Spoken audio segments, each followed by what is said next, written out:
எகிப்தில் வந்து போத்திபாரோட வீட்டில் வந்து சேர்ந்துருவார் இந்த யோசேப்பு. ஸோ அங்கே வந்து பார்த்தீங்கன்னா போத்திபார் வந்து யோசேப்புக்கு நல்ல பொறுப்புகளெல்லாம் கொடுப்பார். ஏன்னா யோசேப்பு வந்து எல்லா வேலையும் நல்லா செய்வார்.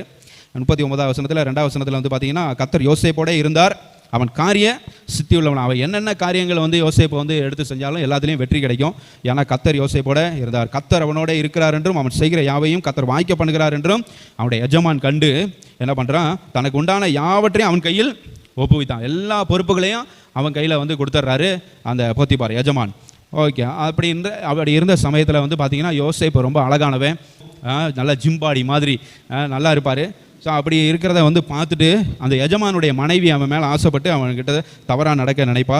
ஆனால் யோசேப்பு வந்து என்ன சொல்லிடுவார், நான் இத்தனை பெரிய பொல்லாங்குக்கு உடன்பட்டு தேவனுக்கு விரோதமாய் பாவம் செய்வது எப்படி அப்படின்னு கேட்குறாரு. அவன் நினச்சிருந்தா என்ன பண்ணிடலாம், அவன் இணங்கி இருக்கலாம், தப்பு செஞ்சிருக்கலாம் யோசேப்பு. ஆனால் வந்து அவன் சொல்கிற ஒரு காரியம், நான் இத்தனை பெரிய பொல்லாங்குக்கு உடன்பட்டு தேவனுக்கு, இங்கே யாரும் நம்மளை பார்க்கல ஆனால் தேவன் நம்மளை பார்த்துக்கிட்டே இருக்கிறாரு அப்படி சொல்லிட்டு தேவனுக்கு விரோதமாக பாவம் செய்வது எப்படி அப்படி சொல்லி கேட்டு அவளை விட்டு விலகணும்னு நினைக்கிற பொழுது அவள் வந்து என்ன பண்ணிடுறா, இவன் சட்டையை பிடிச்சி இழுக்கிறா. சட்டையை விட்டுட்டு என்ன பண்ணிடுவார், ஓடி வந்துடுவார். ஸோ அதை பார்க்கும்போது தவறான சாட்சிகளை என்ன பண்ணுறா, அவள் வந்து வைக்கிறா. தப்பு பண்ணிட்டு தான் என்ன பண்ணுறான், இவன் ஓடுறான் அப்படின்னு சொல்லி எஜமானுடைய மனைவி சொல்லி அவனை சிறையில் கொண்டு வந்து போடுறாங்க. இந்த சம்பவம் உங்களுக்கு தெரியும். அவள் எப்படி சொல்கிறான்னா, நீர் நம்மிடத்துல கொண்டு வந்த அந்த எபிரேய வேலைக்காரன் சரசம் பண்ணும்படிக்கு என்ன பண்ணுறான், என்னிடத்துல வந்தான், நான் சத்தமிட்டு கூப்பிட்டேன், அவன் தன்னோட வஸ்திரத்தெல்லாம் என்னிடத்துல விட்டுட்டு வெளியே என்ன பண்ணிட்டான், ஓடி போயிட்டான். அவன் சட்டையை என்கிட்ட விட்டுட்டு என்ன பண்ணிட்டான், ஓடிட்டான். அவனை பிடிங்க, அவனை ஜெயிலில் பிடிச்சி போடுங்க அப்படின்னு வந்து என்ன பண்ணிடுறான் சொல்லிடுறான். தவறான சாட்சிகளை நமக்கு விரோதமாக என்ன பண்ணுவாங்க, எழுப்புவாங்க. உங்களுடைய வாழ்க்கையில் இது மாதிரி வந்து என்ன பண்ணலாம் இருக்கலாம். நீங்கள் ஒரு தவறை வந்து செய்திருக்கவே மாட்டீங்க, நீங்கள் அந்த தப்பை என்ன பண்ணியிருக்க மாட்டீங்க, செஞ்சிருக்கவே மாட்டீங்க. ஆனால் என்ன பண்ணுவாங்க, சுற்றியில் இருக்கிறவங்க இவங்க தான் செஞ்சாங்க, நான் பார்த்தேன் அப்படின்னு என்ன பண்ணிடுவாங்க, தப்பாக சாட்சி சொல்லுவாங்க. அவங்களுக்கு இவங்க இப்படிலாம் செய்வாங்க எனக்கு தெரியும் அப்படின்னு என்ன பண்ணிடுவாங்க, அப்படி தவறான உங்களை குறித்து தவறான ஒரு சித்தரிப்பு என்ன பண்ணுவாங்க, சித்தரிப்பாங்க. உங்களை குறித்த தவறான காரியங்கள் எல்லாம் என்ன பண்ணுவாங்க, அதிகமாக சொல்லுவாங்க. அந்த நேரத்துலையும் நீங்கள் வந்து என்ன பண்ணிடக்கூடாது, அவங்க மனவடியும் ஆகிவிடக்கூடாது. ஹல்லேலூயா சோதரன். அந்த நேரத்துலையும் பார்த்தீங்கன்னா யோசேப்போட வில் உறுதியாக இருந்தது. ஹல்லேலூயா. யோசேப்பு வந்து என்ன பண்ணார், உறுதியாக இருந்தார்.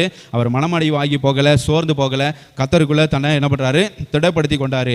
அவரை வந்து ஜெயிலில் பிடிச்சி போடுறாங்க. சிறைச்சாலைக்குள்ளே போனாலும் அந்த சிறைச்சாலையில் அவன் இருக்கிற பொழுது 21ஆம் வசனத்தில் வந்து பார்த்தீங்கன்னா, கர்த்தரோ யோசேப்போடே இருந்து அவன் மேல் கிருபை வைத்து சிறைச்சாலை தலைவனுடைய தயவு அவனுக்கு கிடைக்கும்படி செய்தார். ஹல்லேலூயா.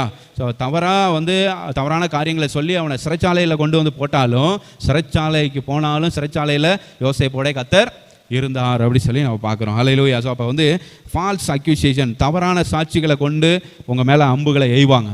ஆனால் அதை என்ன பண்ணிடக்கூடாது, அதை வாங்கிட்டு நீங்கள் மனமடி வாங்கிவிடக்கூடாது. ஆஹா அப்படி சொல்லிட்டு சோர்ந்து போய்விடக்கூடாது. இப்படி தவறாக சொல்கிறாங்களே நம்மளை குறித்து, இப்படி நம்ம செய்யாத ஒன்று செஞ்சேன்னு சொல்கிறாங்களே அப்படி சொல்லிட்டு நீங்கள் என்ன பண்ணிடக்கூடாது, சோர்ந்து போகக்கூடாது. யோசேப்பு வந்து சிறைச்சாலையில் இருந்தாலும் சோர்ந்தே போகலை.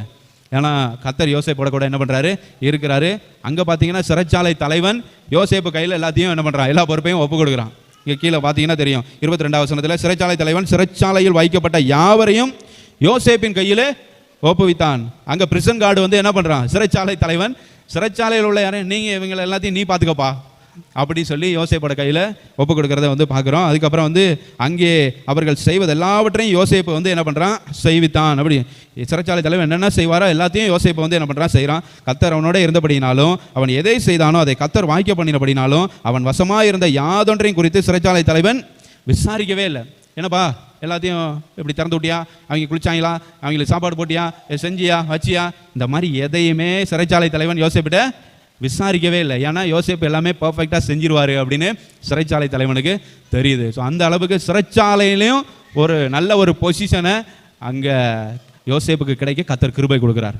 ஹல்லேலூயா. யோசேப்பின் மேலே கர்த்தர் தயவு வைக்கிறார். அப்போ அந்த நம்மளை தவறாக சித்தரிச்சிட்டாங்களே, நம்மளை குறித்து தவறாக சொல்லிட்டாங்களே, நம்மளை வந்து செய்யாததை செய்தேன்னு சொல்லிட்டாங்களே அப்படின்னு சொல்லி சோர்ந்து போய் ஒரு மூலையில் போய் உட்காந்துருந்தானா, சிறைச்சாலை தலைவன் யோசேப்பை கூப்பிட்டு இவ்வளோ பொறுப்புகளை கொடுத்துருப்பாரா? என்னமோ வந்தான் அப்படி இந்த மூலையிலே தான் இருக்கான், இப்படி தான் இருக்கான், ஒன்றுமே பேச மாட்டேங்கிறான், சாப்பிடவும் மாட்டேங்கிறான்னு அப்படி இருந்தானா யோசேப்புக்கு இந்த ஒரு பொறுப்புகள்லாம் வந்திருக்குமா பாருங்கள். எங்கே போய் சிறைச்சாலையில் போய் இருந்தாலும் அவர் ஆக்டிவாக இருக்கிறார், மனமடிவாகலை. ஹல்லேலூயா.